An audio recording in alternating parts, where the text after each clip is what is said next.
No puedo creer que me hicieras esto. Lo sé, pero yo... El mensaje de voz llegó a las 23:47, justo cuando Gabriel Vega sacaba a su compañero de los restos humeantes de un transformador que había estallado. La estática crepitaba a través del altavoz de su teléfono mientras se lo acercaba al oído, con las manos todavía temblando por la adrenalina de haber visto a David casi morir electrocutado. El mensaje procedía del número de Sofía, pero el audio estaba distorsionado, viciado por lo que parecía ser una mala recepción o una manipulación deliberada. Nunca tiene que saberlo, se escuchó con claridad, seguido de una risa entrecortada, y luego gemidos, sonidos suaves e íntimos que hicieron que el estómago de Gabriel se desplomara. La grabación se cortó abruptamente. Gabriel se quedó mirando la pantalla del teléfono bajo la cruda luz fluorescente de la sala de control de la subestación. Recibido hacía 47 minutos, justo a la hora en que su esposa debería haber estado terminando su reunión nocturna con Bruno Olmedo. Borró el mensaje sin guardarlo. 3 horas más tarde, Gabriel entró en el camino de entrada de su casa en las afueras de Madrid. La vivienda estaba a oscuras, a excepción de la luz del porche que Sofía siempre dejaba encendida. La habitación de su hijo de 16 años, Mateo, brillaba con el azul de la pantalla de su ordenador. Todo parecía normal, incluso pacífico. En el interior, Sofía ya estaba en la cama, leyendo en su tableta. Ella levantó la vista cuando él entró, y su expresión cambió a una de preocupación. Dios, tienes un aspecto terrible. ¿Qué ha pasado? Ha estallado un transformador. David casi se queda frito. Gabriel se sentó en el borde de la cama, estudiando su rostro. ¿Cómo ha ido tu reunión? Agotadora. Bruno tenía todas esas nuevas proyecciones de impacto ambiental para el desarrollo de la ribera. Lo repasamos todo 2 veces. Dejó la tableta a un lado. Siento que hayas tenido una noche tan dura. Gabriela sintió, notando con qué facilidad fluía la explicación de sus labios. Demasiada facilidad. ¿Me llamaste sobre las 11? No. ¿Por qué? Pensé que podría haber perdido una llamada. Mi teléfono se quedó sin batería alrededor de las 10. Tuve que pedirle prestado el cargador a Bruno. Ella alargó la mano para tocarle el brazo. Ven a la cama. Pareces exhausto. Pero Gabriel estaba mirando su muñeca, donde una delicada pulsera de oro atrapaba la luz de la lámpara. Nunca la había visto antes. Eso es nuevo, ¿no? Sofía bajó la vista y, por un instante, su compostura flaqueó. Ah, esta vieja cosa. La encontré en mi joyero. Debo de haberme olvidado de ella. Otra mentira. Gabriel conocía cada pieza de joyería que poseía su mujer, él mismo había ayudado a elegir la mayoría durante sus 18 años de matrimonio. Voy a por un poco de agua, dijo él, poniéndose de pie. Tras una larga noche en la cocina, Gabriel abrió su portátil y consultó los extractos de su cuenta de tarjeta de crédito conjunta. No había nada inusual en el último mes, pero la pulsera parecía cara, probablemente hecha por encargo. Si Bruno se la hubiera comprado, habría pagado en efectivo. Gabriel trabajaba para la Compañía Eléctrica Nacional como ingeniero jefe de seguridad, especializado en sistemas de alta tensión. Su trabajo requería una atención meticulosa a los detalles, la capacidad de rastrear problemas a través de redes complejas y, sobre todo, paciencia. Los sistemas eléctricos fallaban gradualmente, y luego, de repente, todo a la vez. Había que estar atento a las señales de advertencia. A la mañana siguiente, Sofía se marchó temprano a su oficina en Futuro Verde. La organización sin ánimo de lucro que dirigía se centraba en el desarrollo urbano sostenible. Gabriel llamó para decir que estaba enfermo y se dirigió a la tienda de telefonía. Necesito recuperar un mensaje de voz borrado, le dijo a la técnica, una joven de pelo morado. Mi mujer borró accidentalmente algo importante de mi teléfono. ¿Está en un plan familiar? Sí, soy el titular principal de la cuenta. Le llevó 40 minutos, pero recuperaron el mensaje. Esta vez, Gabriel escuchó con auriculares, aislando cada sonido. La estática no era aleatoria. Tenía un ritmo, como el roce de las sábanas. La voz de la mujer era definitivamente la de Sofía, aunque las palabras estaban fragmentadas. Le dije a Clara que él nunca tiene que saberlo. Luego llegó la voz de Bruno. Más profunda, más clara. Tu marido está demasiado ocupado jugando con sus cables de alta tensión como para darse cuenta. El resto era inequívocamente íntimo.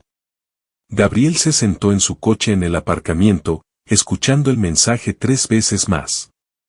Sus manos estaban firmes. Eso era lo que tenía el trabajo eléctrico, aprendías a mantener la calma cuando todo a tu alrededor era peligroso. Se dirigió a su oficina en la sede regional de la eléctrica. El edificio estaba casi vacío en una mañana de día laborable, solo un equipo mínimo supervisando la red. Gabriel tenía acceso a sofisticados equipos de vigilancia y recuperación de datos, herramientas diseñadas para investigar robos de electricidad y manipulación de equipos. En su laboratorio, conectó el teléfono de Sofía a su ordenador mediante un cable forense. El dispositivo estaba encriptado, pero Gabriel había aprendido algunos trucos a lo largo de los años. Había declarado como perito en casos de fraude relacionados con contadores manipulados y robo de energía. La informática forense era parte de su trabajo. Los datos de la copia de seguridad del teléfono revelaron mensajes de texto borrados, registros de llamadas y entradas en el calendario. Sofía había sido cuidadosa, pero no lo suficiente. Los mensajes borrados dibujaban un panorama claro. Sofía aclara, hace 3 semanas, necesito tu consejo. Las cosas con B se están volviendo serias. ¿Y si G se entera? Clara a Sofía, no lo hará. Te mereces ser feliz. ¿Cuándo fue la última vez que G se fijó en ti? Sofía a Bruno, hace 2 semanas, no puedo dejar de pensar en lo de ayer. ¿Cuándo podremos tener nuestro propio lugar? Bruno a Sofía, pronto. Tengo algo especial planeado. Confía en mí. Gabriel imprimió todo, organizándolo cronológicamente. Había referencias a encuentros en hoteles, el alquiler de una cabaña en la Sierra de Guadarrama y algo llamado el Proyecto del Refugio. La firma de arquitectura de Bruno, Olmedo Diseño, se especializaba en trabajos residenciales de lujo. Al parecer, había trazado planos para un retiro privado. Los mensajes más dañinos eran los de la última semana. Sofía aclara, B me enseñó los planos. Es perfecto. Dice que podemos desaparecer allí siempre que queramos. Clara a Sofía, ¿y Mateo? Además, G no es tonto. Sofía aclara, Mateo estará bien. G está tan absorto en el trabajo que apenas sabe que existimos. Para cuando se dé cuenta de algo, será demasiado tarde. Gabriel se reclinó en su silla, procesando la magnitud de la traición. Esto no era una aventura pasajera o un momento de debilidad. Sofía y Bruno estaban planeando un futuro juntos con su dinero financiando su huida. El refugio no era solo una escapada romántica, era una estrategia de salida. Pasó el resto del día investigando a Bruno Olmedo. 45 años, divorciado una vez, dueño de una firma de éxito especializada en arquitectura sostenible. Su Instagram estaba lleno de fotos de senderismo y platos de comida caros. Conducía un Tesla y vivía en un ático en el centro valorado en 700.000 euros. Pero había grietas en la fachada. Olmedo Diseño había estado pasando apuros últimamente, perdiendo contratos frente a firmas más grandes. Los gastos personales de Bruno parecían superar sus ingresos empresariales. Estaba endeudado, probablemente desesperado por un gran golpe. El teléfono de Gabriel vibró con un mensaje de Sofía, trabajo hasta tarde otra vez, no me esperes despierto. Condujo a casa y encontró a Mateo en la cocina preparándose un sándwich. Hola, papá. Me han dicho que hoy estabas enfermo. Ya estoy mejor. ¿Qué tal el instituto? Igual. Mamá ha dicho que llegaría tarde otra vez. Mateo dio un mordisco a su sándwich. Ha estado trabajando mucho últimamente. Sí, la organización la mantiene ocupada. Gabriel estudió el rostro de su hijo. ¿Estás bien con todo esto? Sé que no hemos estado mucho por aquí. Mateo se encogió de hombros. Va, está bien. Estoy acostumbrado. Pero Gabriel pudo ver la soledad en los ojos de su hijo. El romance de Sofía no solo estaba destruyendo su matrimonio, estaba abandonando a Mateo también. Esa noche, mientras Sofía dormía a su lado, Gabriel se quedó mirando al techo y planeó su siguiente movimiento. Podría enfrentarse a ella directamente, exigir explicaciones, amenazar con el divorcio. Pero eso le daría tiempo para prepararse, para tergiversar la historia, para afirmar que él descuidaba a su familia. No. Si 18 años de matrimonio le habían enseñado algo sobre Sofía, era que siempre tenía una historia preparada. Ella había gestionado su imagen pública con cuidado, cultivando relaciones con donantes, líderes comunitarios y políticos. Futuro Verde tenía una reputación intachable bajo su dirección. Ella lo convertiría a él en el villano, el marido adicto al trabajo que empujó a su mujer a los brazos de otro hombre. Gabriel tuvo una idea diferente. A la mañana siguiente, instaló una pequeña grabadora digital en la rejilla de ventilación situada sobre la mesa de la cocina. El dispositivo estaba diseñado para la observación de fauna salvaje, era prácticamente indetectable y capaz de grabar durante semanas. Si Sofía iba a planear su destrucción, él quería documentación. También empezó a cartografiar el horario de ella con más cuidado. Las reuniones nocturnas ocurrían 2 veces por semana, siempre en las noches en que Mateo tenía sesiones de videojuegos con amigos. El momento era deliberado. Sofía sabía exactamente cuándo podía desaparecer sin levantar sospechas. Una semana después, la grabadora dio sus frutos. Sofía había invitado a Clara a tomar café y su conversación fue reveladora. ¿Cuánto tiempo crees que puedes seguir con esto?, preguntó Clara. El tiempo que sea necesario. Bruno está casi listo para dar el paso. Su acuerdo de divorcio se liquida el mes que viene y entonces podremos empezar de cero. ¿Y el dinero de Gabriel? ¿La casa? Bienes gananciales. Me quedaré con la mitad de todo, más una pensión compensatoria. Gabriel gana buen dinero, pero no es precisamente emocionante. El juez verá que sacrifiqué mi carrera por la familia. Clara se rió. Lo tienes todo pensado. Tengo que hacerlo. Esta es mi única oportunidad de ser feliz. Bruno me entiende de formas que Gabriel nunca podría. Estamos construyendo algo real juntos. ¿Y Mateo? Se adaptará. Los chicos son resistentes. Además, Bruno es genial con los adolescentes. Entrenó al equipo de fútbol de su sobrino. Gabriel escuchó la grabación 3 veces, memorizando cada palabra.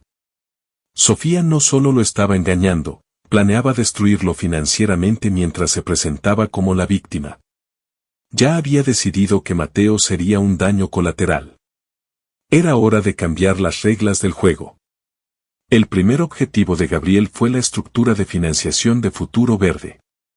Como marido de Sofía, tenía acceso a documentos financieros que ella se había llevado a casa a lo largo de los años. La organización dependía en gran medida de donaciones privadas y subvenciones gubernamentales, todas meticulosamente rastreadas por razones fiscales. Pero Gabriel notó algo interesante en los informes de gastos. Sofía había estado facturando comidas personales y viajes como gastos de empresa, probablemente para liberar efectivo para su romance. Las cantidades eran pequeñas individualmente, pero sumaban varios miles en el último año. Más importante aún, Clara trabajaba como contable a tiempo parcial de Futuro Verde. Ella tenía acceso a las cuentas de la organización y a la información de los donantes. Si Gabriel podía demostrar irregularidades financieras, destruiría la reputación de Sofía y eliminaría su red de apoyo. Comenzó su ataque con cuidado, metódicamente. Primero, creó una cuenta de correo electrónico falsa y envió pistas anónimas a 3 de los principales donantes sugiriendo que tal vez quisieran revisar los informes financieros recientes de Futuro Verde. Incluyó fechas específicas y categorías de gastos que parecían sospechosas.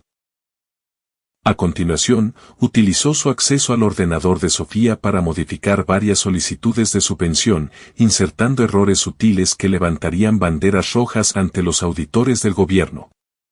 Hizo que los cambios parecieran obra de Clara, utilizando sus credenciales de acceso. Finalmente, se puso en contacto con Antonio Beltrán, el mayor donante privado de Futuro Verde y concejal del ayuntamiento. Gabriel había coincidido con Antonio en varios eventos de recaudación de fondos y sabía que estaba casado y tenía una imagen pública impecable. Antonio, soy Gabriel Vega, el marido de Sofía. Necesito hablar con usted sobre algo delicado. Se reunieron en una cafetería del centro. Antonio parecía nervioso, probablemente esperando que Gabriel le pidiera dinero o favores políticos. He estado revisando los libros de Futuro Verde, dijo Gabriel en voz baja. Hay algunas irregularidades que me preocupan. Como marido de Sofía, me sentí obligado a avisarle antes de que esto se hiciera público. Antonio se inclinó hacia adelante. ¿Qué tipo de irregularidades? Gabriel deslizó una carpeta sobre la mesa. Gastos duplicados, cargos personales facturados como costes de empresa, pagos a proveedores cuestionables. Suma unos 25.000 euros en 18 meses. Antonio hojeó los documentos y su rostro se palideció. Jesús, ¿sabe Sofía que me está enseñando esto? Sofía no sabe que lo he descubierto. Espero que podamos resolver esto discretamente por el bien de todos. ¿Qué quiere que haga? Creo que la Junta debe realizar una auditoría. Si los problemas son tan extensos como parecen, Sofía tendrá que dimitir antes de que esto se convierta en un asunto penal. Antonio asintió a regañadientes. Llamaré a una reunión de emergencia. Gabriel le estrechó la mano. Agradezco su discreción. Sofía ha trabajado duro para construir Futuro Verde. Sería una lástima verla destruida por una mala supervisión. La reunión de emergencia de la Junta se programó para el viernes siguiente. Sofía llegó a casa el jueves por la noche presa del pánico. La Junta quiere verme mañana. Hablan de una auditoría.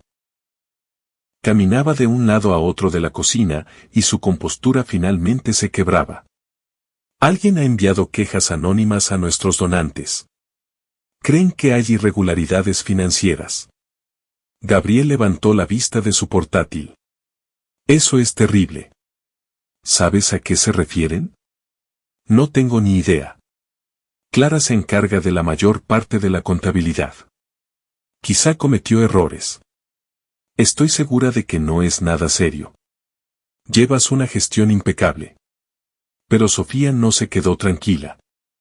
Pasó la noche al teléfono con Clara, revisando registros financieros e intentando identificar posibles problemas. Gabriel escuchaba desde la habitación de al lado, satisfecho al oír la creciente desesperación en su voz. La reunión de la Junta fue un desastre. Antonio presentó las pruebas de las irregularidades financieras y varios donantes exigieron medidas inmediatas. Sofía intentó culpar a Clara, pero el rastro electrónico mostraba claramente que ambas mujeres habían accedido a las transacciones cuestionables. El lunes, Sofía estaba de baja administrativa a la espera de una investigación completa. No entiendo cómo ha podido pasar esto, le dijo ella a Gabriel esa noche. Clara jura que no cometió esos errores. Alguien nos está saboteando. ¿Quién haría algo así? No lo sé. Quizá una organización competidora o alguien que quiere hacerse con el control de la Junta. Gabriela sintió con simpatía. Estoy seguro de que la verdad saldrá a la luz. Pero él ya estaba planeando la fase 2. La firma de arquitectura de Bruno Olmedo se basaba en las relaciones y la reputación. En una ciudad como Madrid, donde la comunidad del diseño era pequeña e interconectada, un escándalo importante podía destruir una carrera. Gabriel llevaba semanas estudiando el trabajo de Bruno, identificando vulnerabilidades. El proyecto actual más importante de Olmedo Diseño era un complejo de uso mixto en el centro valorado en 15 millones de euros. El cliente era un grupo inversor inmobiliario vinculado al gobierno municipal. Utilizando su acceso a bases de datos de registros públicos, Gabriel descubrió que Bruno había presentado diseños similares para múltiples proyectos, a veces copiando elementos de otros arquitectos sin atribución. No era técnicamente plagio, pero plantearía dudas sobre la originalidad y la ética profesional. Más importante aún, Bruno había estado recortando gastos en las especificaciones estructurales para reducir costes. Los atajos no eran ilegales, pero violaban las mejores prácticas del sector. Si las personas adecuadas sabían dónde mirar, encontrarían problemas. Gabriel llamó a su amigo Miguel Torres, que trabajaba en el departamento de urbanismo del ayuntamiento. Miguel, necesito un favor. Hay un proyecto de desarrollo en el centro que podría tener problemas de permisos. ¿Podrías echar un vistazo a los planos estructurales? ¿Qué proyecto? El complejo de uso mixto de Olmedo Diseño en la calle Tercera. He oído algunas preocupaciones sobre las especificaciones de los cimientos. Miguel le debía un favor a Gabriel del año anterior, cuando Gabriel le ayudó a resolver un problema en la red eléctrica que podría haber retrasado un importante proyecto municipal. Aceptó revisar los planos. 3 días después, el ayuntamiento emitió una orden de paralización de las obras del proyecto de Bruno. Las especificaciones de los cimientos no cumplían los requisitos sísmicos actualizados y los sistemas eléctricos presentaban posibles infracciones de seguridad contra incendios. Los retrasos les costarían millones a los promotores. El teléfono de Bruno empezó a sonar inmediatamente, clientes furiosos, inversores preocupados y arquitectos de la competencia que olían sangre. Para el viernes, había perdido otros 2 contratos y se enfrentaba a una demanda de los promotores del complejo. Sofía llegó a casa esa noche con aspecto agotado. Bruno tiene problemas con su negocio. El ayuntamiento ha cerrado su proyecto más importante. ¡Qué mala suerte!, dijo Gabriel. ¿Qué ha pasado? Problemas de permisos. Alguien presentó quejas por infracciones de seguridad. Se sentó pesadamente a la mesa de la cocina. Entre mi situación laboral y sus problemas, estamos ambos bajo un estrés increíble. Quizás sea un toque de atención. A veces estos desafíos unen más a las parejas. Sofía le miró fijamente como intentando detectar sarcasmo, pero la expresión de Gabriel era perfectamente sincera. Sí, dijo ella lentamente. Quizá lo sea. La fase 3 requería una acción más directa. Gabriel llevaba semanas siguiendo los movimientos de Sofía y Bruno, documentando sus patrones. Se reunían 2 veces por semana en diferentes hoteles, rotando de ubicación para evitar ser detectados, pero siempre elegían lugares con aparcamiento cómodo y seguridad mínima. Un martes por la noche, mientras Sofía estaba supuestamente en una reunión de gestión de crisis, Gabriel la siguió hasta el Hotel Wellington, en el centro. Aparcó enfrente y esperó. Bruno llegó 20 minutos más tarde utilizando el servicio de aparcacoches. Parecía nervioso, consultando constantemente su teléfono. La presión de sus problemas empresariales le estaba afectando claramente. Gabriel se había preparado para este momento con cuidado. Llevaba ropa oscura y una gorra de béisbol, y cargaba con una pequeña bolsa de equipo. El garaje del hotel tenía una vigilancia limitada y él conocía el plano gracias a reconocimientos previos. Se deslizó en el garaje y localizó el Tesla de Bruno. Utilizando un dispositivo que había tomado prestado del trabajo, oficialmente para probar contadores eléctricos, pero eficaz con la electrónica de los coches, instaló un pequeño rastreador GPS bajo el parachoques trasero. El dispositivo registraría cada lugar al que Bruno fuera durante el mes siguiente. Pero ese no era el plan real. Gabriel también colocó un pequeño dispositivo de grabación en el vestíbulo principal del hotel, disfrazado de cargador de móvil perdido. El dispositivo captaría el audio de cualquiera que se sentara en la zona de asiento cercana. Luego llamó a la recepción del hotel desde un teléfono público.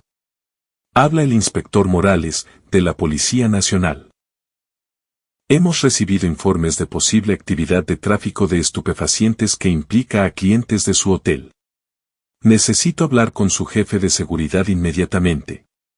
La llamada fue transferida 2 veces antes de que Gabriel colgara, pero fue suficiente para poner nerviosos a los empleados del hotel y hacerlos más atentos ante comportamientos inusuales. 30 minutos más tarde, la seguridad del hotel se acercó a Sofía y Bruno en el vestíbulo. Gabriel observó a través de los cristales cómo les interrogaban sobre su presencia en el hotel. No pasó nada, tenían todo el derecho a estar allí, pero la interacción fue incómoda y embarazosa. Lo más importante es que los volvió paranoicos. Durante las 2 semanas siguientes, Sofía se volvió cada vez más desconfiada y defensiva. Cambiaba sus horarios de forma impredecible, tomaba rutas diferentes para ir al trabajo y empezó a revisar su coche en busca de dispositivos de rastreo. Creo que alguien me sigue, le dijo a Clara durante una de sus conversaciones grabadas en la cocina. Ayer vi el mismo coche detrás de mí 3 veces distintas.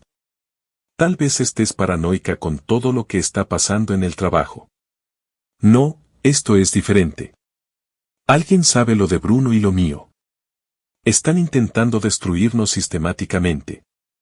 Clara sonaba preocupada. ¿Qué vas a hacer? No lo sé. Bruno cree que deberíamos dejar de vernos hasta que las cosas se calmen. Tal vez sea lo más inteligente. Pero la voz de Sofía se endureció con determinación. No, no voy a dejar que quien esté haciendo esto gane. Bruno y yo merecemos ser felices. Hemos trabajado demasiado duro como para rendirnos ahora. Gabriel sonrió mientras escuchaba la grabación. La paranoia de Sofía la estaba volviendo imprudente, exactamente como él esperaba. Cuando la gente se sentía acorralada, cometía errores. El error llegó el fin de semana siguiente. Mateo se quedaba en casa de un amigo la noche del sábado, lo que le daba a Sofía una rara oportunidad para un encuentro prolongado con Bruno.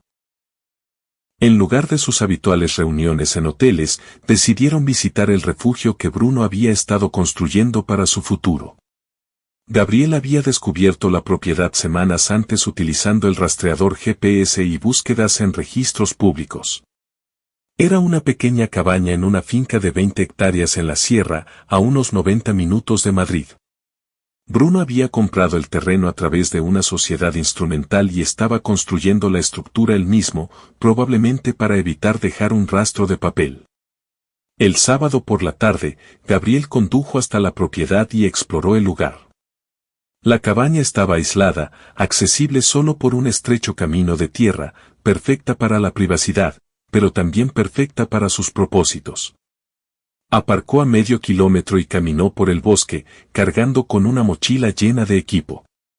La cabaña era pequeña pero bien diseñada, con grandes ventanales orientados al oeste, hacia las montañas. Los paneles solares del tejado proporcionaban energía independiente de la red.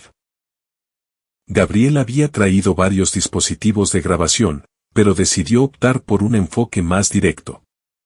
Utilizando habilidades que había aprendido en el ejército 20 años atrás, se posicionó en la linde del bosque con una cámara de teleobjetivo y un micrófono direccional. Sofía y Bruno llegaron al atardecer cargando bolsas de comida y una botella de vino. Parecían relajados por primera vez en semanas, finalmente libres del estrés y la vigilancia que habían experimentado en la ciudad. Gabriel lo fotografió todo, su cena íntima a la luz de las velas, su conversación en el porche sobre su futuro juntos, su apasionado encuentro en el dormitorio con ventanales que habían olvidado cubrir. Pero el momento más valioso llegó cerca de la medianoche, cuando se sentaron en el porche a planear sus siguientes pasos. La investigación en Futuro Verde se olvidará, dijo Bruno, con el brazo alrededor de Sofía. Estas cosas siempre pasan. Volverás al trabajo en un mes. ¿Y tus problemas empresariales? Reconstruiré. Tal vez sea un buen momento para empezar de cero, de todos modos. Podríamos mudarnos, abrir una firma en otro sitio. Sofía se apoyó en él. ¿Y Gabriel y Mateo? Gabriel estará bien. Tiene su trabajo, su rutina. Sinceramente, le estarás haciendo un favor. ¿Cuándo fue la última vez que mostró algún interés real por ti? Tienes razón. Pero Mateo tiene 16 años.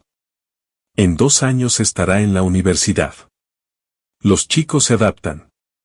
Puede que incluso prefiera vivir con su padre. Sofía guardó silencio un momento. A veces me siento culpable, como si estuviera abandonando a mi familia. No estás abandonando a nadie. Estás eligiendo la felicidad. Has pasado 18 años cuidando de todos los demás. ¿Cuándo te toca vivir para ti misma? Gabriel bajó la cámara, habiendo oído lo suficiente. Sofía no estaba en conflicto por traicionar a su familia, lo estaba racionalizando. Bruno la estaba animando a abandonar a Mateo sin mirar atrás. Era hora de terminar con esto. El lunes por la mañana, Gabriel volvió a llamar para decir que estaba enfermo y condujo hasta las oficinas de Garrigues y Asociados, el bufete de abogados de divorcio más agresivo de Madrid.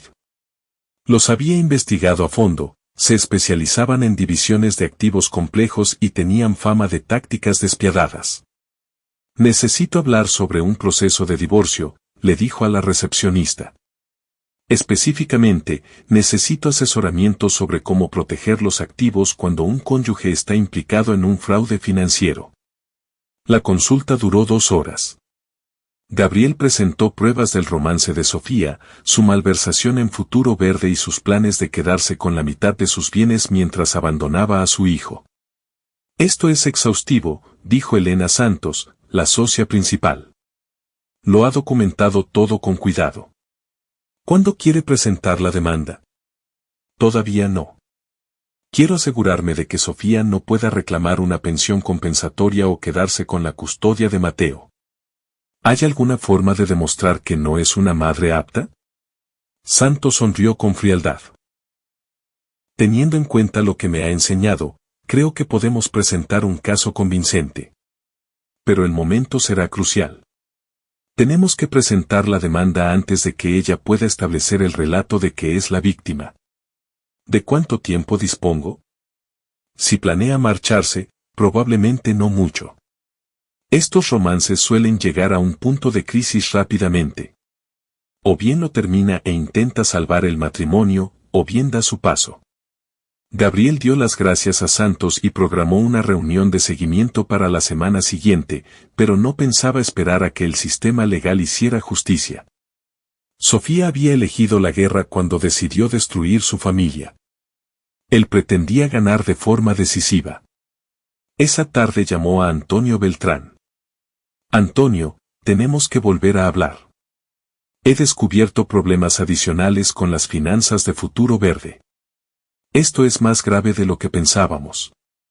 Se reunieron en la misma cafetería. Esta vez, Gabriel trajo una carpeta con más pruebas. He encontrado registros de pagos a una sociedad instrumental propiedad de Bruno Olmedo. Parece que Sofía utilizaba fondos de la organización para pagar gastos personales, incluidos los costes de construcción de una propiedad que están desarrollando juntos. A Antonio le temblaban las manos mientras revisaba los documentos. Esto es malversación. Tendremos que ponernos en contacto con la fiscalía. Hay más. Gabriel sacó fotografías de la cabaña. Sofía y el señor Olmedo han estado utilizando recursos de la organización para financiar su relación personal. El refugio se construyó con dinero destinado a programas medioambientales. Dios bendito. ¿De cuánto dinero estamos hablando? Al menos 50.000 euros, posiblemente más. La auditoría forense determinará la cantidad exacta.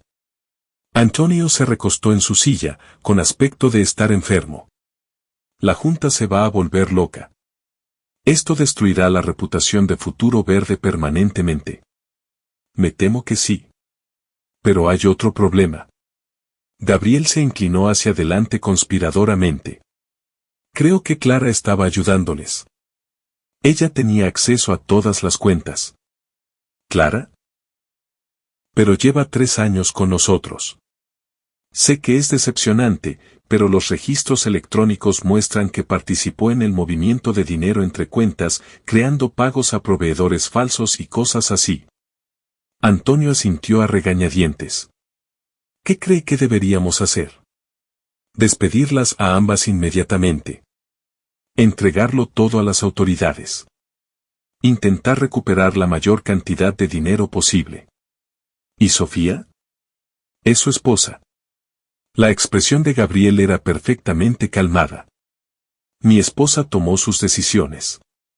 No dejaré que destruya una organización que hace un trabajo importante solo para financiar su aventura. La reunión de emergencia de la Junta se programó para el miércoles. Gabriel se aseguró de estar fuera de la ciudad por negocios, dándose una coartada mientras estallaban las bombas. Sofía le llamó el martes por la noche, histérica. Me despiden. La Junta cree que malversé dinero para pagar una propiedad con Bruno. Es de locos. Cálmate. ¿Qué es exactamente lo que afirman? Tienen registros bancarios que muestran pagos a una empresa que es propiedad de Bruno. Creen que usábamos dinero de la organización para gastos personales. Gabriel fingió conmoción. Eso es ridículo. ¿Por qué la empresa de Bruno recibiría pagos de Futuro Verde? No lo sé. Quizá fue por trabajos de consultoría o servicios de arquitectura. Yo no gestiono cada transacción personalmente. ¿Qué dice Clara? Clara no contesta al teléfono. Creo que a ella también la han despedido. Esto parece un malentendido que se ha ido de las manos. ¿Puedes demostrar que los pagos eran legítimos? Lo estoy intentando, pero todos los registros están en la oficina y me han bloqueado el acceso. Gabriel dejó que se desahogara durante 20 minutos, ofreciéndole simpatía y apoyo, pero internamente estaba satisfecho. La reputación profesional de Sofía estaba ahora en ruinas. Ninguna otra organización la contrataría después de acusaciones de malversación. La mañana del jueves trajo peores noticias. La Fiscalía anunció que habría una investigación penal sobre las finanzas de Futuro Verde. La historia salió en las noticias locales, con periodistas acampados frente a la oficina de Sofía y en su propia casa. Sofía se escondió en la vivienda, temerosa de salir. Su teléfono no dejaba de sonar con llamadas de reporteros, antiguos colegas y amigos preocupados. Parecía demacrada, desesperada.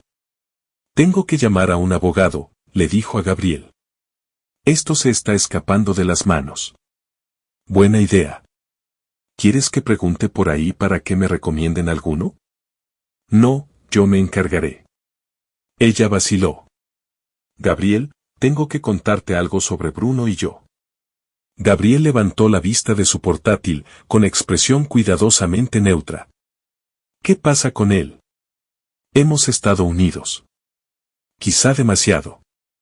Creo que alguien está usando nuestra amistad para hacerme parecer culpable. ¿Cómo de unidos? Sofía empezó a llorar. Cometí un error. Me sentía sola y Bruno estaba allí, y las cosas fueron demasiado lejos. Pero nunca robé dinero. Jamás haría eso. Gabriel se levantó y la rodeó con sus brazos, interpretando el papel de marido comprensivo. Está bien. Resolveremos esto juntos. Pero él ya estaba planeando la fase final. El viernes por la tarde, mientras Sofía se reunía con su abogado, Gabriel condujo hasta la oficina de Bruno. Olmedo Diseño ocupaba un almacén reconvertido en el barrio de Salamanca, todo ladrillo visto y muebles modernos. Muy sofisticado. Bruno tenía un aspecto terrible. Su negocio se hundía. Su nombre salía en las noticias relacionado con malversación. Y su reputación estaba destruida. Estaba bebiendo whisky a las 3 de la tarde. Señor Olmedo, soy Gabriel Vega, el marido de Sofía. El rostro de Bruno se volvió blanco. Mire, piense lo que piense, relájese. No he venido a pelear. Quiero hablar. Gabriel se sentó sin que le invitaran. Sé lo del romance. Sé lo del refugio. Sé lo del dinero. Yo nunca le pedí a Sofía que, pare. La voz de Gabriel era calmada pero autoritaria. No me interesan sus explicaciones. He venido a ofrecerle un trato. Bruno se sirvió más whisky. ¿Qué tipo de trato? Va a desaparecer. Se marchará de Madrid, cortará todo contacto con mi mujer y no volverá nunca.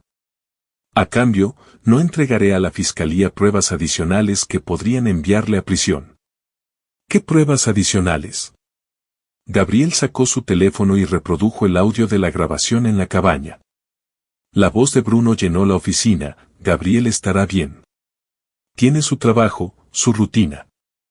Sinceramente, le estarás haciendo un favor. A Bruno le temblaban las manos ahora. ¿De dónde has sacado eso? Llevo meses vigilándoles. Tengo fotografías, grabaciones de audio, registros financieros. Lo sé todo sobre cada hotel que han visitado, cada mentira que han dicho, cada euro que han robado. Yo no robé nada. El refugio se construyó con dinero de una organización sin ánimo de lucro. Usted utilizó a Sofía para desviar efectivo a través de contratos de consultoría falsos. Eso es fraude, blanqueo de capitales y conspiración. Gabriel se inclinó hacia adelante. La justicia se toma eso muy en serio. Bruno se terminó el whisky. ¿Qué quiere?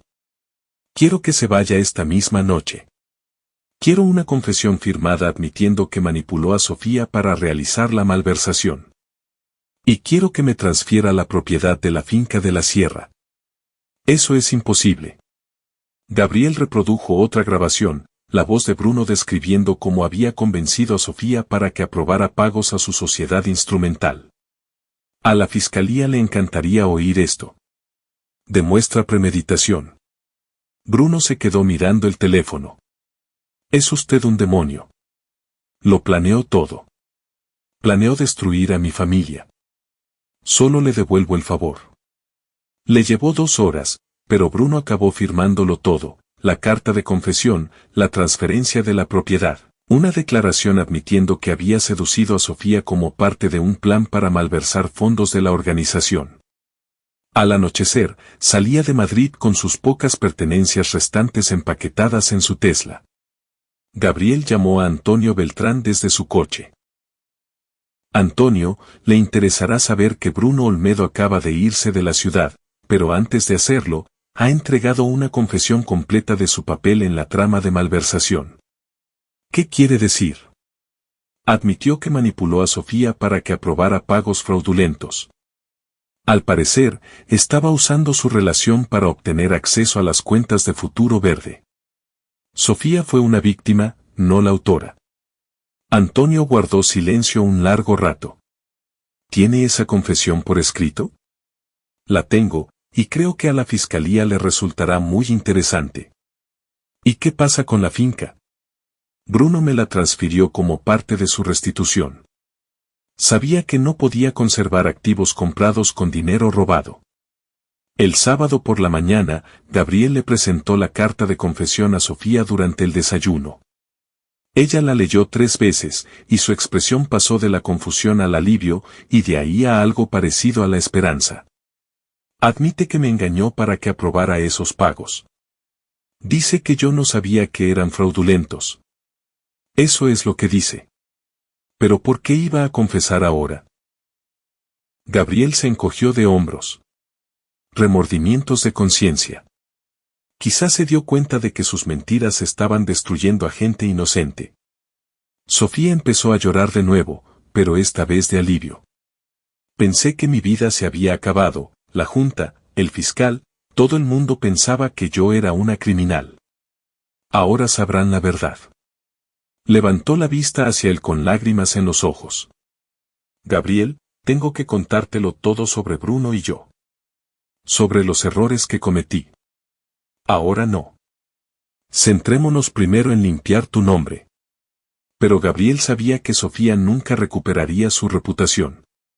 La confesión podría evitar cargos penales, pero el escándalo había dañado su credibilidad de forma permanente. Ninguna organización importante volvería a contratarla. Su red de donantes había desaparecido. Su vida profesional estaba acabada y ella aún no sabía nada de los papeles del divorcio que Elena Santos estaba preparando. El domingo por la tarde, Mateo volvió de casa de su amigo y percibió inmediatamente que algo había cambiado.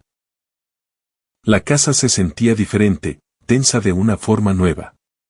«Papá, ¿está todo bien? Mamá ha estado rara todo el fin de semana. Tu madre ha estado lidiando con algunos problemas de trabajo. Es complicado. Lo oí en las noticias, lo de su organización. Los chicos en el Insti hablan de ello». Gabriel miró a su hijo con atención. «¿Qué dicen? ¿Qué robó dinero? ¿Qué va a ir a la cárcel?» La voz de Mateo era pequeña. «¿Es verdad? Tu madre cometió algunos errores de juicio. Confió en alguien que se estaba aprovechando de ella, pero no va a ir a la cárcel. ¿Y qué hay de nosotros? ¿Vais a divorciaros tú y mamá?» La pregunta quedó suspendida en el aire. Gabriel se dio cuenta de que este era el momento de la verdad, la decisión que definiría el futuro de su hijo. «Mateo, necesito que sepas que pase lo que pase entre tu madre y yo, tú eres lo más importante en mi vida. Siempre te cuidaré». Eso no es una respuesta. No, no lo es. Pero es la única respuesta que puedo darte ahora mismo. La mañana del lunes trajo la revelación final. Sofía se despertó y encontró los papeles del divorcio sobre la mesa de la cocina, junto con una petición de custodia y una declaración financiera detallada. «¿Qué es esto?», susurró, con el rostro palideciendo. Gabriel se sentó frente a ella, perfectamente tranquilo. «He solicitado el divorcio y pido la custodia total de Mateo». «No puedes hablar en serio. Después de todo lo que hemos pasado, de todo lo que he sufrido, de todo lo que tú has sufrido». La voz de Gabriel se mantuvo firme. «¿Te refieres a las consecuencias de tus decisiones?». Sofía se quedó mirando los papeles, con las manos temblando. «Cometí errores, pero estaba vulnerable. Bruno me manipuló». «Bruno no te manipuló para planear abandonar a tu familia. Bruno no te manipuló para robar 50.000 euros. Y ciertamente no te manipuló para abandonar a Mateo. Yo nunca abandoné, tengo grabaciones, Sofía. Horas de ellas. Tú y Clara discutiendo cómo se adaptaría Mateo. Tú y Bruno planeando vuestra nueva vida juntos. Literalmente dijiste que él estaría mejor sin ti». La sangre se retiró de su rostro. «Me has estado espiando. He estado protegiendo a mi hijo y a mí mismo». El abogado de Sofía le había advertido de que esto podría ocurrir, pero ella se había negado a creerlo. «Esto es una locura. Estás destruyendo nuestra familia por un error». «Yo no estoy destruyendo nada. Eso ya lo hiciste tú». Gabriel se puso de pie. «Solo me aseguro de que no puedas causar más daños». «¿Y qué pasa con Mateo? ¿Vas a decirle que su madre es una criminal?». «Voy a decirle la verdad. Que su madre eligió a otro hombre antes que a su familia, que robó dinero para financiar esa elección y que planeaba abandonarlo sin mirar atrás». Sofía empezó a hiperventilar. Tengo que llamar a mi abogado». «Buena idea. Vas a necesitar uno». La vista por la custodia se programó para el mes siguiente, pero Gabriel sabía que ya había ganado. La reputación de Sofía estaba destruida, sus finanzas, agotadas, y no le quedaba ninguna red de apoyo. Las grabaciones y las pruebas financieras dibujaban un retrato nítido de una mujer que había priorizado su aventura sobre el bienestar de su hijo. Pero primero había que ocuparse de Clara. Clara había sido la mejor amiga de Sofía durante 8 años, su confidente y cómplice. Había ayudado a facilitar el romance, proporcionado coartadas y animado activamente a Sofía a abandonar a su familia. Ahora se enfrentaba a sus propias consecuencias profesionales y legales. Gabriel la encontró en su apartamento el martes por la tarde empaquetando cajas. Estaba siendo desahuciada. Su salario a tiempo parcial de Futuro Verde había sido su principal fuente de ingresos y, sin él, no podía pagar el alquiler. Clara, tenemos que hablar. Ella levantó la vista de sus maletas, con los ojos rojos de llorar. Gabriel, ¿qué haces aquí? Quería hablar sobre tu papel en el romance de mi mujer. El rostro de Clara se endureció. No sé de qué hablas. Tengo grabaciones de cada conversación que Sofía y tú habéis tenido en mi cocina durante las últimas 6 semanas. Sé exactamente qué papel has desempeñado. Ella se sentó pesadamente sobre una caja. Mira, solo estaba siendo una amiga. Sofía era infeliz. La animaste a robar dinero. La ayudaste a planear el abandono de Mateo. Trabajaste activamente para destruir mi familia. Eso no es, quiero decir, yo nunca le dije que robara nada. Gabriel sacó su teléfono y reprodujo una grabación. La voz de Clara diciendo, te mereces ser feliz. ¿Cuándo fue la última vez que Gabriel se fijó en ti? Coge lo que necesites y empieza de cero. Clara se quedó mirando el teléfono. ¿Nos grabaste en tu propia casa? Mi casa. Mi cocina. Mi derecho legal. ¿Qué quieres? Quiero que testifiques en la vista por la custodia. Quiero que le digas al juez exactamente cómo animaste a Sofía a abandonar a su hijo por otro hombre. No haré eso. Entonces reproduciré las grabaciones en el tribunal. Todas ellas. Incluidas las partes en las que discutís la malversación de dinero del fondo comunitario que tú administrabas. El rostro de Clara se puso blanco. ¿Qué fondo comunitario? El fondo de la Asociación de Vecinos de la Ribera. 30.000 euros que desaparecieron el año pasado. Tengo registros bancarios que muestran transferencias a tu cuenta personal. Fueron gastos legítimos. No, no lo fueron. Ya he hablado con el tesorero de la asociación. Van a presentar cargos mañana por la mañana. Clara empezó a llorar. ¿Por qué me haces esto? Yo nunca te hice daño. Ayudaste a destruir mi familia. Animaste a mi mujer a abandonar a mi hijo y te aprovechaste de ello. La voz de Gabriel era de hielo. Las acciones tienen consecuencias, Clara. La dejó sollozando en su apartamento vacío. Las siguientes semanas transcurrieron en una bruma de procesos legales y atención mediática. El escándalo de Futuro Verde se había convertido en una sensación local, con cobertura diaria en la prensa y menciones constantes en los informativos. Sofía intentó salvar su reputación concediendo entrevistas en las que afirmaba ser la víctima de la manipulación tanto de Bruno como de Clara. Pero las grabaciones que Gabriel proporcionó a la fiscalía contaban una historia diferente. Ella no era una víctima, era una participante voluntaria a la que habían pillado. La vista por la custodia fue brutal. La abogada de Gabriel, Elena Santos, presentó las pruebas metódicamente, el romance, el fraude financiero, los planes para abandonar a Mateo, las mentiras y la manipulación. El abogado de Sofía intentó argumentar que ella había sido coaccionada, pero las grabaciones eran condenatorias. La decisión del juez fue rápida y decisiva. Gabriel obtuvo la custodia total de Mateo, y a Sofía se le concedieron visitas supervisadas 2 veces al mes. También se le ordenó pagar la manutención del hijo a pesar de no tener ingresos. En 18 años en el Tribunal de Familia, dijo el juez, raras veces he visto un caso tan claro de abandono parental. La señora Vega priorizó sus deseos personales sobre el bienestar de su hijo de la manera más atroz posible. Sofía se desplomó en la sala del tribunal. Su madre, que había volado desde Sevilla, la ayudó a llegar al coche mientras los periodistas gritaban preguntas. Pero Gabriel no había terminado. Esa noche condujo hasta la casa de Antonio Beltrán, en una zona exclusiva de las afueras. Era una propiedad hermosa, con una vista perfecta de la ciudad. Antonio había construido su riqueza y su reputación con cuidado a lo largo de 20 años en la política y los negocios. Gabriel, ¿qué haces aquí? Tenemos que hablar de tu relación con Sofía. El rostro de Antonio se encendió. No sé a qué te refieres.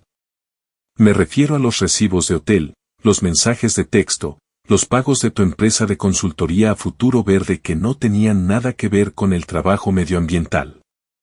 Antonio salió fuera y cerró la puerta tras de sí. Baja la voz. Mi mujer está dentro. Tengo fotos, Antonio, del hotel del centro hace 3 meses. Tú y Sofía en el aparcamiento. Muy íntimos. A Antonio le temblaban las manos. Eso fue, solo hablábamos de negocios de la organización. Sin ropa en el asiento trasero de tu Mercedes. El color desapareció del rostro de Antonio. ¿Qué quieres? Quiero que dimitas del ayuntamiento. Anúncialo mañana, citando motivos personales. Y quiero que hagas una declaración pública apoyando el procesamiento de Sofía por malversación. Eso es chantaje. Eso es justicia. Usaste tu posición para canalizar contratos municipales a Futuro Verde mientras te acostabas con su directora. Eso es corrupción, abuso de cargo y fraude. Mi carrera, mi familia, deberías haber pensado en eso antes de decidir unirte a la red de mentiras de Sofía. Antonio dimitió a la mañana siguiente. Su declaración a la prensa fue breve: asuntos personales requieren mi plena atención. Creo que Sofía Vega debe rendir cuentas por sus actos en Futuro Verde. El escándalo destruyó el matrimonio de Antonio en una semana. Su esposa solicitó el divorcio después de que los reporteros empezaran a hacer preguntas sobre su relación con directoras de organizaciones benéficas. Su negocio de consultoría colapsó al huir los clientes de la controversia. Para el jueves, Gabriel había eliminado a todos los aliados que Sofía había cultivado a lo largo de los años. Clara se enfrentaba a cargos por malversación y no encontraba trabajo. Antonio estaba arruinado política y financieramente. Bruno había desaparecido por completo, se decía que vivía en su coche en algún lugar de la costa. Pero aún quedaba un enfrentamiento final. El sábado por la mañana, Sofía se presentó en la puerta de Gabriel. Tenía un aspecto terrible, delgada, exhausta, con ropa que no había sido lavada en días. Tenía el pelo sucio y los ojos desorbitados. Déjame ver a mi hijo. No es tu día de visita programado. No me importa el horario. Quiero ver a Mateo. No está aquí. Está en casa de un amigo. Sofía pasó junto a él al interior de la casa. Sé que está aquí. Mateo. Mateo, ven a hablar con tu madre. Sofía, tienes que marcharte. Estás violando la orden de custodia.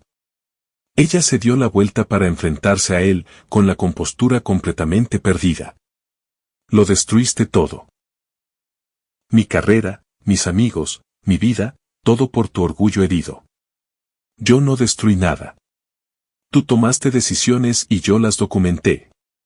Lo manipulaste todo. Me tendiste una trampa. Arruinaste a Bruno. Chantajeaste a Antonio. Yo expuse la verdad. Todo lo que te ha pasado ha sido consecuencia de tus propios actos. Cometí un error.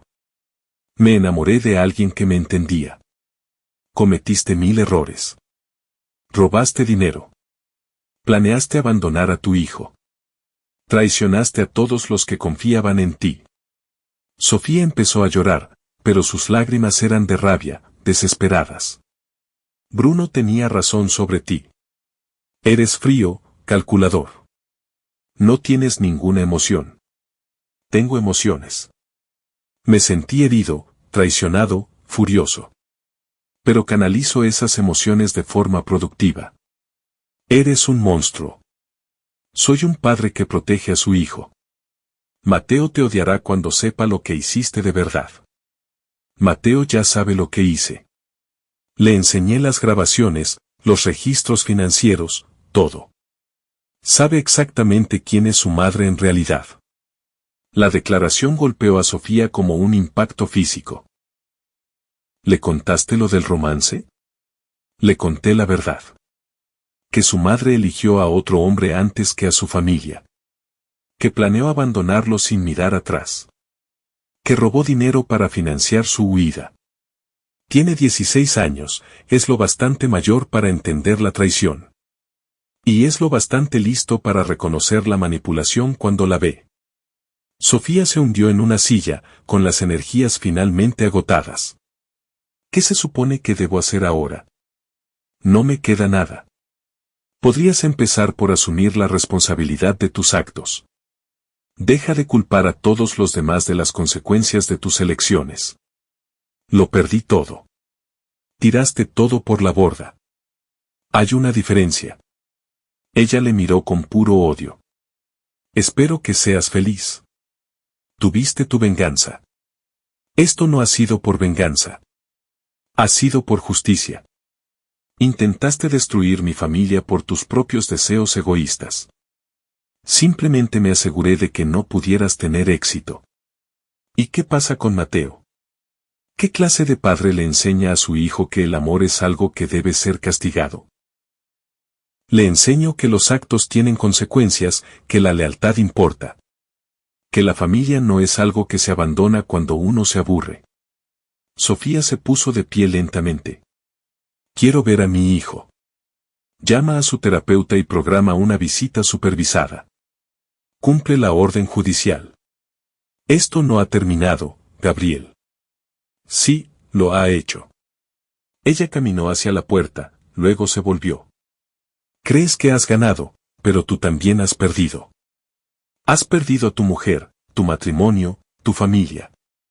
Y Mateo nunca volverá a confiar en ti cuando se dé cuenta de lo que eres capaz de hacer. Mateo confía en mí porque le protegí. Porque le elegí a él por encima de mi propia comodidad. Tú elegiste la traición, yo elegí la verdad. Sofía se marchó sin decir palabra. Gabriel la vio alejarse en su viejo coche de 10 años, el último resto de su vida anterior. Mateo llegó a casa una hora más tarde, traído por la madre de su amigo. Miró a Gabriel con atención. ¿Ha estado mamá aquí? He visto su coche en el camino. Se pasó por aquí. Quería verte. ¿Qué le has dicho? Que tiene que cumplir el horario de visitas. Mateo asintió y se dirigió hacia las escaleras, pero se detuvo. Papá, ¿crees que mamá llegará a estar bien algún día? ¿A qué te refieres? ¿Admitirá alguna vez que lo que hizo estuvo mal? ¿Pedirá perdón alguna vez?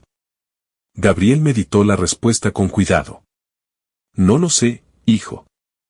Algunas personas no pueden enfrentarse a la verdad sobre sí mismas. Prefieren culpar a todos los demás antes que asumir su responsabilidad. Como mamá culpándote a ti de todo lo que pasó. Antes pensaba que eras demasiado duro con la gente. Demasiado centrado en las reglas y las consecuencias. Y ahora creo que quizá eso es lo que significa ser un adulto. Entender que las elecciones importan. Gabriel sintió una oleada de orgullo por su hijo, mezclada con tristeza por todo lo que ambos habían perdido. Sí, las elecciones importan. Esa noche, Gabriel se sentó en su despacho a revisar documentos financieros. El acuerdo de divorcio se había finalizado, otorgándole la casa, la mayor parte de los bienes y la custodia de Mateo. Sofía recibiría una pensión mínima durante 3 años, apenas lo suficiente para sobrevivir. También había obtenido la propiedad de la finca de la sierra. El regalo de Bruno para Sofía, construido con dinero robado de la organización, pertenecía ahora a Gabriel legalmente. Llamaron a la puerta. Mateo estaba en el umbral con su portátil. Papá, he encontrado algo que deberías ver. Gabriel miró la pantalla. Era una publicación en redes sociales de Sofía, publicada hacía una hora, la verdad sobre mi matrimonio. Mi marido destruyó sistemáticamente mi vida porque me enamoré de otra persona. Manipuló pruebas, chantajeó a mis amigos y puso a mi propio hijo en mi contra. No soy la villana de esta historia, soy la víctima de una guerra psicológica por parte de un hombre que no supo aceptar el rechazo. La publicación ya había sido compartida decenas de veces, con comentarios que iban de la simpatía al escepticismo. Está intentando cambiar el relato, dijo Mateo. Hacerse pasar por la víctima otra vez. La gente creerá lo que quiera creer. ¿No vas a responder? A poner las cosas claras. Gabriel cerró el portátil. No necesito responder. La verdad está en los registros del juzgado, en los informes policiales, en los documentos financieros. Cualquiera que quiera saber lo que pasó de verdad puede averiguarlo. Pero la gente podría creer sus mentiras. Algunos lo harán, otros no. Pero ya no importa, Mateo. Ella no puede hacernos daño ahora. No tiene poder, ni credibilidad, ni recursos. Es solo ruido. ¿Parará alguna vez? Con el tiempo, cuando se dé cuenta de que nadie la escucha. 3 meses más tarde, la campaña de Sofía en las redes sociales se había desinflado. Sus intentos de reconstruir su reputación habían fracasado, en parte porque seguían apareciendo nuevos detalles sobre el alcance de su fraude financiero. La investigación de la Fiscalía había descubierto casos adicionales de malversación que implicaban a otras 2 organizaciones donde ella había trabajado anteriormente. Clara había sido condenada a 18 meses de prisión por su papel en el robo del fondo comunitario.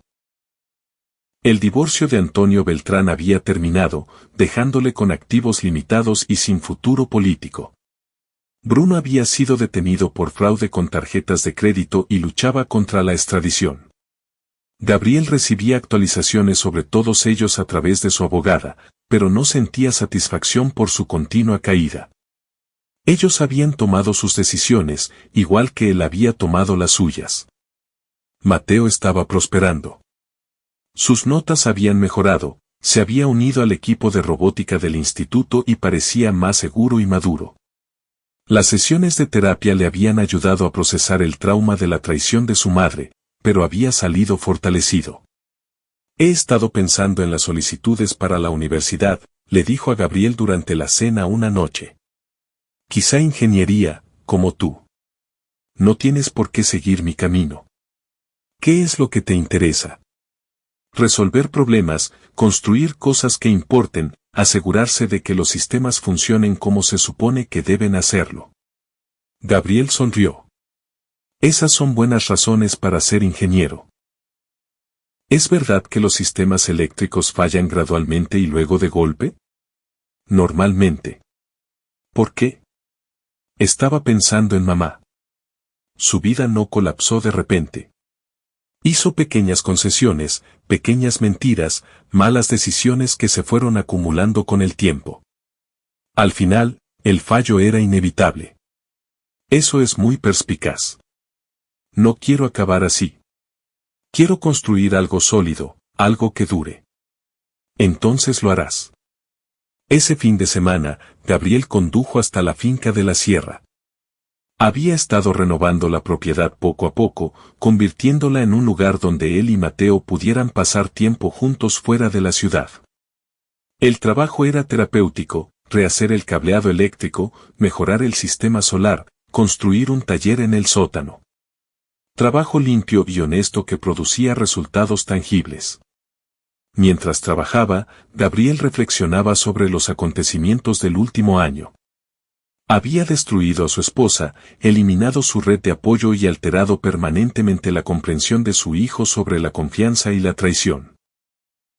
Algunos lo llamarían justicia, otros lo llamarían venganza. La distinción ya no le importaba. Lo que importaba era que Mateo estaba a salvo, que los activos de su familia estaban protegidos y que Sofía nunca volvería a usar su encanto y manipulación para dañar a las personas que él amaba. El domingo por la tarde, mientras volvían a Madrid, Mateo hizo la pregunta que Gabriel esperaba. ¿Te arrepientes alguna vez de lo que le hiciste a mamá? Gabriel meditó la respuesta con cuidado. Lamento que fuera necesario. Lamento que tu madre tomara decisiones que me obligaran a actuar. Pero no me arrepiento de haberte protegido. Aunque eso significara destruirla. Mamá se destruyó a sí misma, Mateo. Yo solo me aseguré de que no pudiera arrastrarnos con ella. ¿Y si recibe ayuda? ¿Y si cambia? Entonces quizá pueda construir una nueva vida. Pero no será con nosotros. Siguieron el resto del camino en un silencio cómodo, con las luces de Madrid extendiéndose ante ellos como un tablero de circuitos bajo el crepúsculo. 2 años después, Gabriel recibió una carta de Sofía. Vivía en un pequeño apartamento en otra ciudad, trabajando a tiempo parcial en un centro social. La carta era un intento de reconciliación, pidiendo una oportunidad para reconstruir su relación con Mateo. Gabriel le enseñó la carta a su hijo, que ya tenía 18 años y se iba a la universidad en otoño. ¿Qué te parece?, preguntó Gabriel. Mateo leyó la carta 2 veces. Sigue sin asumir toda la responsabilidad.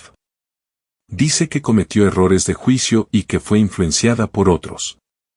Pero no admite que planeaba abandonarme. No reconoce el robo ni las mentiras. Entonces, ¿cuál es tu respuesta? Quizá algún día, cuando esté dispuesta a contar la verdad sobre lo que hizo, pero aún no. Gabriel asintió y guardó la carta en el cajón de su escritorio junto a docenas de otras, de abogados, periodistas y antiguos colegas de Sofía, todos pidiendo su versión de los hechos, intentando comprender cómo una respetada líder social había caído tan bajo y tan rápido. Nunca había respondido a ninguna de ellas. La verdad estaba en los registros. Las pruebas hablaban por sí solas. Cualquiera que quisiera entender lo que había pasado podía reconstruirlo a partir de los documentos judiciales, los registros financieros y los informes de prensa. Gabriel no necesitaba vindicación ni reconocimiento público. Había logrado lo que se propuso, proteger a su hijo y preservar el futuro de su familia. Todo lo demás era solo ruido. En una tranquila mañana de septiembre, mientras Mateo se preparaba para irse a la universidad, Gabriel estaba en la cocina bebiendo café y leyendo el periódico. Había una pequeña noticia sobre Clara, que había salido de prisión y trabajaba en un centro de reinserción. Ni una mención a Sofía, Antonio o Bruno. Se habían desvanecido de la atención pública, sus historias relegadas a relatos de advertencia susurrados en círculos políticos y sociales. Mateo bajó con su maleta, listo para que su padre le llevara al campus. ¿Estás listo para esto?, preguntó Gabriel. Eso creo. ¿Estás tú listo para tener la casa para ti solo? He estado deseando un poco de tranquilidad. Mientras cargaban el coche, Mateo se volvió hacia su padre. Sé que lo que hiciste no fue fácil, la planificación, la paciencia, llevarlo hasta el final. Pero quiero que sepas que entiendo por qué lo hiciste, y te estoy agradecido. No tienes por qué estar agradecido. Hice lo que cualquier padre haría. No, papá. Hiciste lo que había que hacer. Hay una diferencia. Condujeron hacia la universidad en un silencio confortable.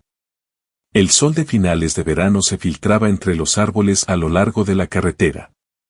En unas pocas horas, Mateo comenzaría su nueva vida, armado con un conocimiento duramente ganado sobre la confianza, la traición y la importancia de elegir a las personas adecuadas para amar.